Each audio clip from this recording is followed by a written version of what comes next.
Ya, kita bertemu kembali. Ini adalah pertemuan terakhir untuk materi peluang di semester yang berjalan ini, ya, di kelas 8. Lalu peluang bagian yang pertama tentang peluang empirik, dan saat ini kita masuk peluang bagian yang kedua tentang peluang teoretik.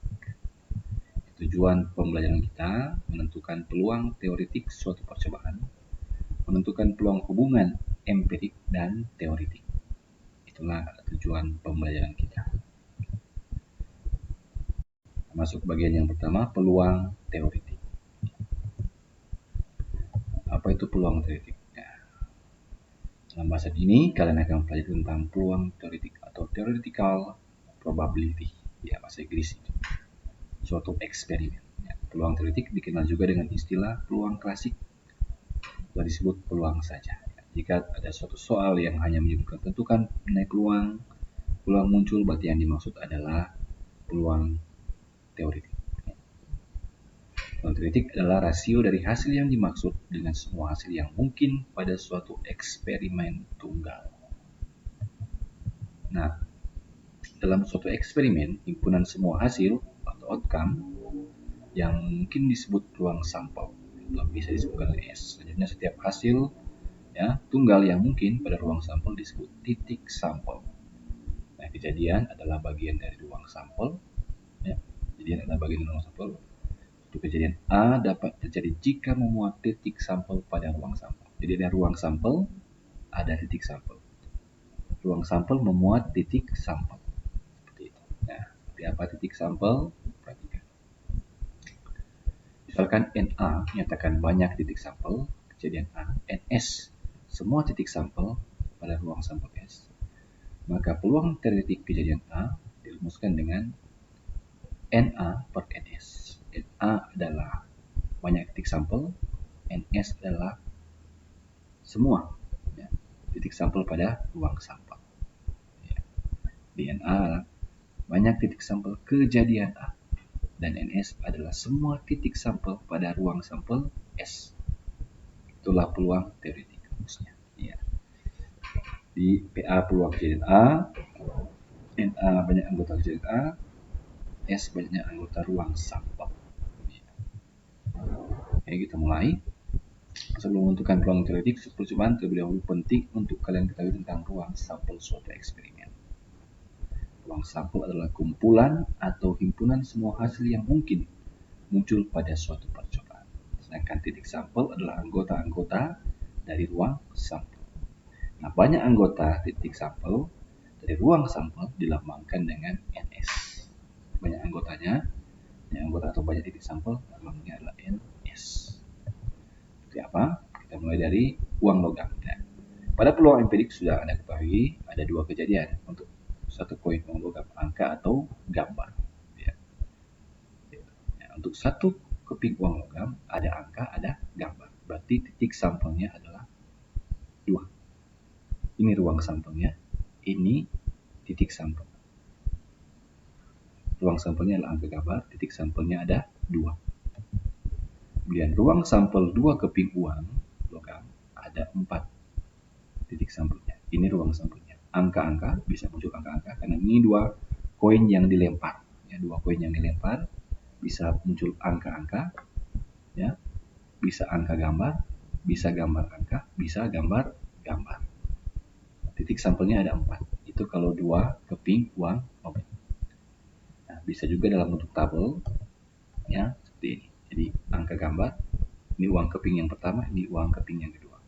Angka-angka, angka gambar, gambar angka, gambar gambar. Kemudian untuk 3 keping uang logam, ya, uang sampelnya adalah seperti angka-angka, angka-angka gambar, ya, jumlah titik sampelnya 8. Bisa dibuat seperti ini dalam bentuk diagram pohonnya. Angka gambar, terus ini angka gambar seperti ini. Sehingga hasilnya adalah angka-angka, angka-angka gambar, angka gambar angka, angka gambar gambar, gambar angka-angka, gambar angka-angka gambar, gambar gambar angka, dan gambar gambar gambar. Itulah ruang sampel dari pelemparan 3 keping uang logam. Nah, banyak titik sampel adalah 8, yaitu 1, 2, 3, 4, 5, 6, 7, 8. Kalau 3 keping uang logam kita lemparkan, berarti ada 3 kemungkinan, ada 3 kejadian, angka-angka gambar, seperti itu. Kemudian untuk pelemparan satu buah dadu ada 6, ya, mata dadunya ada 6. 1, 2, 3, 4, 5, 6. Berarti ini ruang sampelnya dan banyak titik sampel adalah 6 untuk sebuah dadu. Nah, bagaimana kalau 2 buah dadu dilempar? Nah, ini ruang sampelnya, banyak titik sampelnya 36. Berarti 36, 11, 12. Jadi bisa sekali lempar bisa muncul 22, 23 seperti itu. Nah, untuk menentukan banyak titik sampel eksperimen, suatu eksperimen bisa menggunakan fundamental accounting principle, prinsip dasar perhitungan. Ya, misalkan 3 koin uang logam yang akan tentukan titik sampelnya, ya. Atau 5 buah clearing atau satu set kartu bridge, ya, kita gunakan rumus ini. Misalkan banyak objek yang pertama A, kedua B, ketiga C, maka kita kalikan saja A kali B kali C. Sama seperti uang koin logam. Angka gambar berarti ada 2, angka gambar ada 2. Berarti kalau 3 keping, 2 kali 2 kali 2. Hasilnya 8. Jadi mata dadu 1, mata dadu ada 6. Mata dadu, kalau 2 mata dadu berarti ada 2 buah dadu, berarti ada 2. 6 kali 6, 36. Seperti itu. Kita tinggal kalikan saja untuk menentukan banyak titik sampel. Hubungan peluang empirik dan teoretik, ya, kita bisa dapatkan dari suatu percobaan, ya. Membuat suatu percobaan, ya, misalkan pelemparan koin sebanyak 50 kali, penggelindingan dadu sebanyak 120 kali, pengambilan satu clearing sebanyak 90 kali. Dugaan kita gunakan peluang teoretik rumus. Sedangkan hasil percobaan lebih kepada peluang empirik. Hubungannya yaitu semakin banyak kita melakukan percobaan, maka nilai peluang empiriknya akan mendekati peluang teoretik. Jadi semakin banyak peluang yang percobaan yang kita lakukan, misalkan koin 50 kali kita buat 1000 kali, maka dia akan mendekati peluang teoretik atau menggunakan rumus seperti itu. Itu hubungannya, ya. Nah, contoh, tentukan banyak titik sampel dari ruang sampel eksperimen. Satu koin, satu dadu. Jadi kita buat satu koin, satu dadu, kita gunakan titik sampel. Kita gunakan rumus bisa. Titik sampel satu koin 2, yaitu angka dan gambar, berarti ada 2. Titik sampel satu dadu ada 6. Berarti total titik sampel 2 kali 6, 12. Atau dibuat seperti ini. Mata dadu 1, 2, sampai 6. Satu koin, angka gambar. Jadi muncul angka 1, angka 2, angka 3, gambar 1, gambar 2, gambar 3, dan seterusnya. Totalnya adalah 2, 4, 6, 8, 10. Sama. Bisa gunakan tabel, bisa gunakan rumus. Kalau tabel hanya untuk 2 objek, koin dan dadu. Kalau misalkan sudah 3, ya gunakan seperti ini. Kemudian yang B, titik sampel dari 2 koin, 1 dadu. Kalau 2 koin berarti ada 4, ya kan? Angka-angka, angka gambar, gambar angka, gambar gambar. 1 dadu ada 6, berarti 4 kali 6, 24. Buat dalam tabel seperti ini. Angka-angka, angka gambar, gambar angka, gambar gambar. Mata dadu 1 sampai 6. Jadi ruang sampelnya ini. Nah, banyak titik sampel adalah 24. Itulah cara menentukan titik sampel dan ruang sampel, ya. Contoh berikut, peluang munculnya gambar dan gambar pada pelemparan 2 keping uang logam adalah peluang muncul gambar dan gambar. Berarti peluang muncul gambar dan gambar berapa? Nah, yang dimaksud peluang kejadiannya adalah NA per NS. Ini rumus. Berapa NA? 1. Ini semua 1. 1 dari 4. Berarti peluangnya adalah 1 per 1. Nah, yang ditanya adalah peluang muncul gambar-gambar, dan NS adalah banyak titik sampel, 4. Berarti 1 per 4. Jadi sangat mudah sekali, ya. Hanya operasi pecahan. Lanjut contoh berikut, dari satu set kartu bridge diambil sebuah kartu secara acak. Peluang terambil kartu as adalah. Kalau Anda pernah pegang kartu bridge atau kartu remi, ya, kita gunakan titik sampel. Kartu as, ya, mulai dari 2, 3 sampai king, ya, dan kartu sidu, ya, scope dan kritik. Ada 4 kan. Yang hati dan sidu ini warna merah, kemudian scope dan kritik ini warna hitam. Saya tidak tahu di Lahendong pakai istilah apa. Di as sampai jack, as 2, 3, 4, 5, 6, 7, 8, 9, 10, jack, queen, king.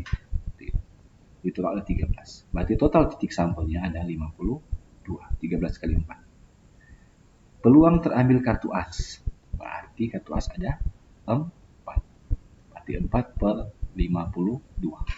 Sederhanakan 1 per 13. Itulah peluang teoretik dari terambil kartu as. Contoh berikut.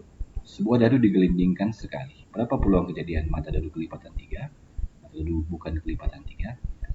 Mata dadu berarti sebuah, berarti ada 6. Ya. Mata dadu kelipatan 3. Berarti 3 dan 6. Berarti ada 2. 2 per 6. Karena NS adalah 6. 2 per 6 sama 1 per 3. Kemudian mata dadu bukan kelipatan 3. Berarti yang dimaksud adalah 1, 2, 4, 5. Itu bukan kelipatan 3. Berarti NA ada 4, NS 6. 4 per 6 sama dengan 2 per 3. 2 per 3 sama 1 per 3. 3 per 3, 1. Inilah peluang teoretik mata dadu kelipatan 3, mata dadu bukan kelipatan 3.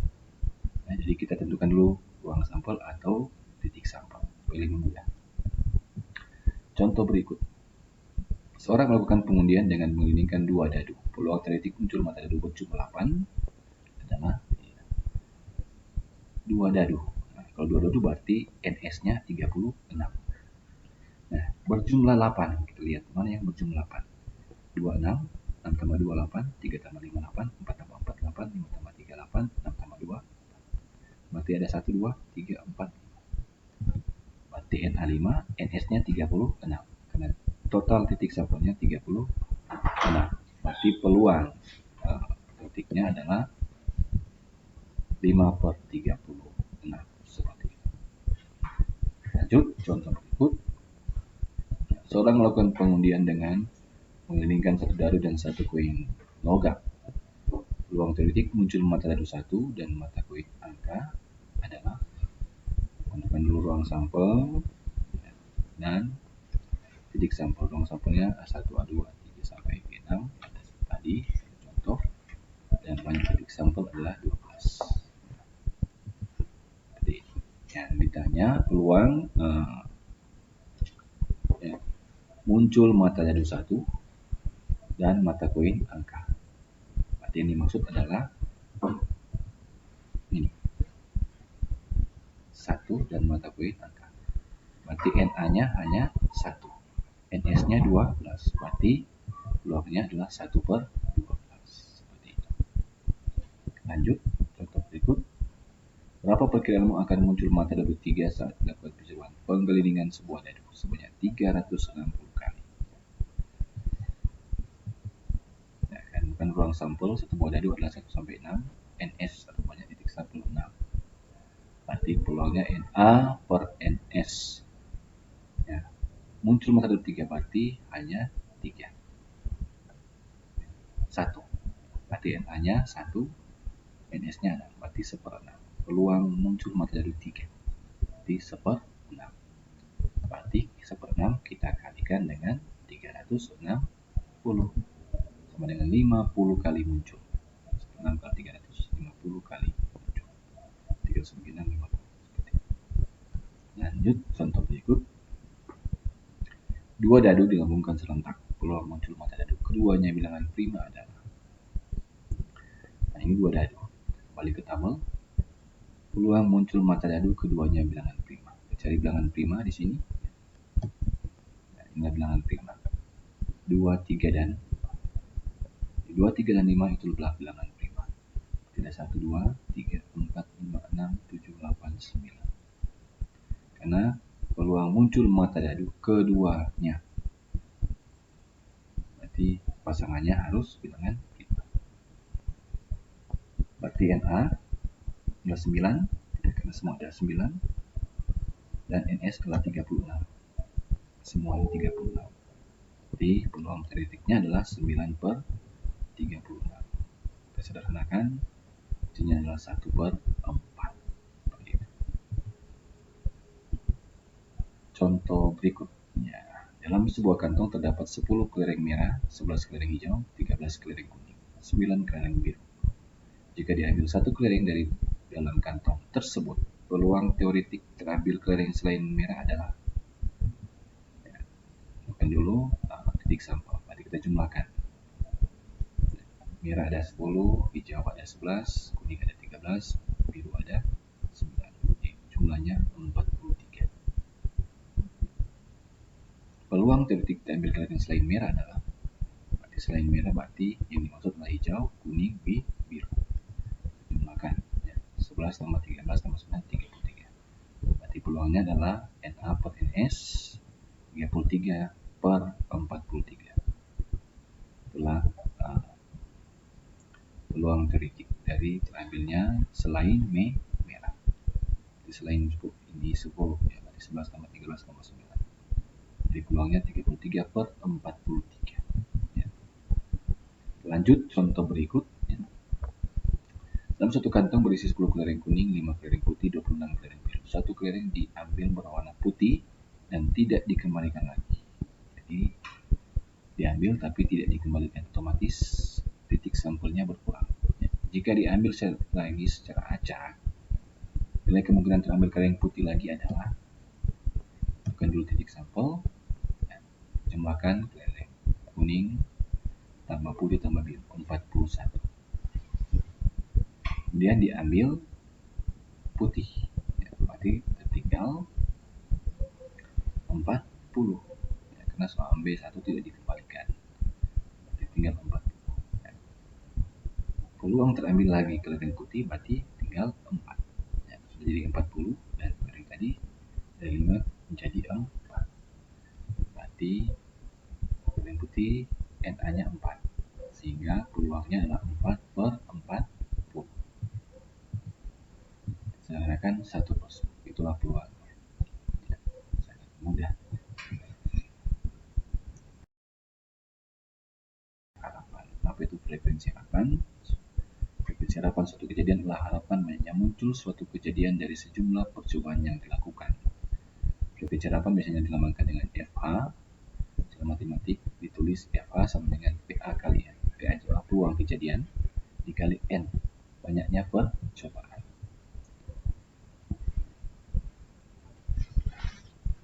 Contoh, sebuah dadu dilemparkan sebanyak 180 kali, frekuensi harapan muncul mata dadu kurang dari 6 adalah. Kita cari dulu peluang mata dadu kurang dari 6. Peluang teoretiknya. Kurang dari 6 berarti peluang sampelnya ini, titik sampelnya 6. Peluang mata dadu kurang dari 6 berarti ini maksud 1, 2, 3, 4. Ada 5. Berarti PA sama dengan Na per Ns 5 per 6. Kemudian 5 per 6 ini kita kalikan 100. Sini adalah 150 kali muncul. Itulah jawabannya. Contoh berikut. Dua buah dadu dikelilingkan secara bersama-sama sebanyak 36 kali. Frekuensi harapan muncul mata dadu berjumlah 6 adalah. Cari dulu mata dadu yang jumlahnya 6. 5 tambah 1, 2 tambah 4, 3 tambah 3, 4 tambah 2, 5 tambah 1. Banyak berarti ada 2, 3, 4, 5. Berarti Na 5, Ns nya 36. Maka peluangnya adalah Na per Ns 5 per 36. Kemudian 5 per 36 ini kita kalikan 36. 5 per 36, kita kali 36, hasilnya adalah 5. 36 bagi 36, 1 kali 5 kali muncul. Lanjut, contoh ketiga. 3 uang logam berbeda warna dilempar secara bersamaan sebanyak 64 kali. Frekuensi harapan munculnya satu sisi gambar dan 2 sisi angka adalah. Ya, ini 3 keping uang logam. Berarti uang sampelnya, ya, sudah ditunjukkan pada contoh tadi, maka NS-nya ada 8. 1, 2, 3, 4, 5, 6, 7, 8. Frekuensi 8 muncul satu sisi gambar, dua sisi angka. Satu sisi gambar. Berarti ada 3. 3 per 8. Peluangnya adalah 3 per 8. Ya, seperti itu. Kemudian kita kalikan 64. 38 kali 64, 64 kali 8, 8, 8 kali 3, 24 kali 7. Itulah frekuensi harapannya.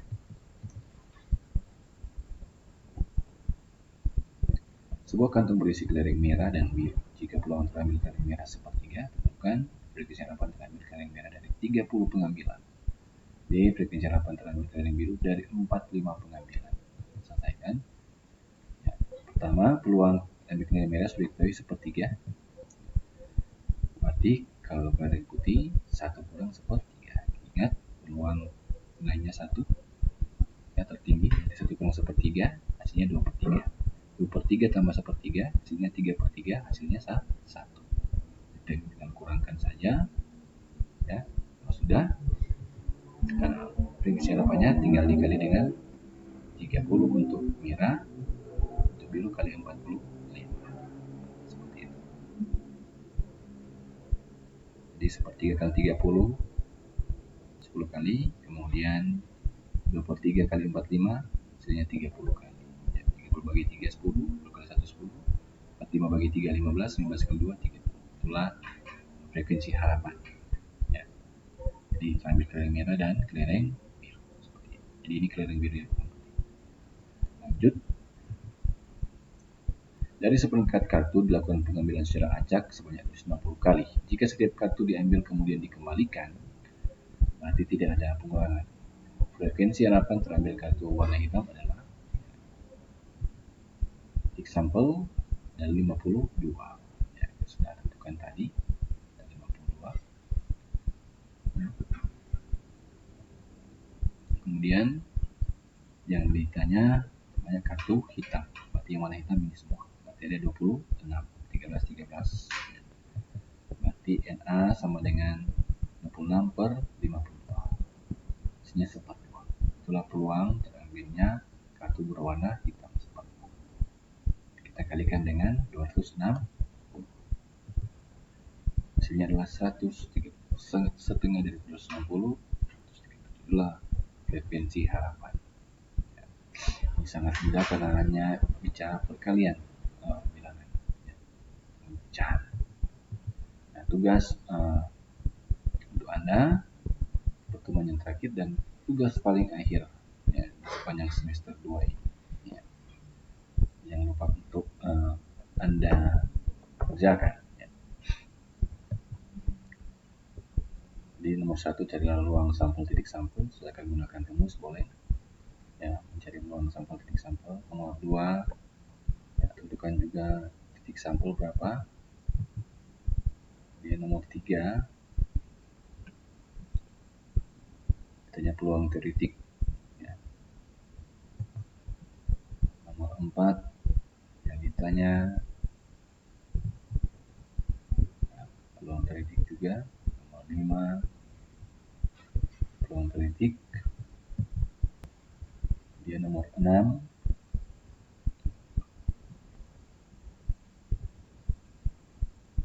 peluang teoretik juga. Nomor 7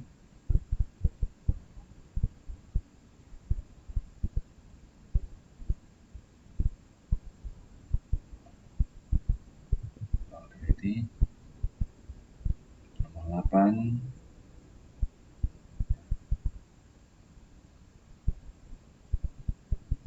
peluang teoretik.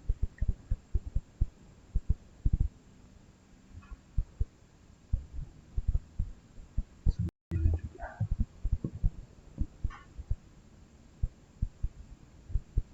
Dan nomor 10 ada di buku siswa. Soalnya bukan pemain yang peluang terbesar untuk sukses dalam melakukan tendangan penalti. Kira-kira siapa? Nomor 11 ini hanya mudah, jadi tugas ada banyak ya. Karena hanya mudah untuk penyelesaian. Hanya menggunakan operasi bilangan pecah, tidak sulit. Ini nomor 11 frekuensi harapan, nomor 12 juga berkaitan dengan frekuensi harapan. Demikian untuk pertemuan kali ini. Jangan lupa kerjakan tugas, tetap semangat ya. Dan jangan lupa untuk kerjakan tugas ya, karena untuk semester tinggal seminggu. Sekian dan sampai bertemu di bulan semester.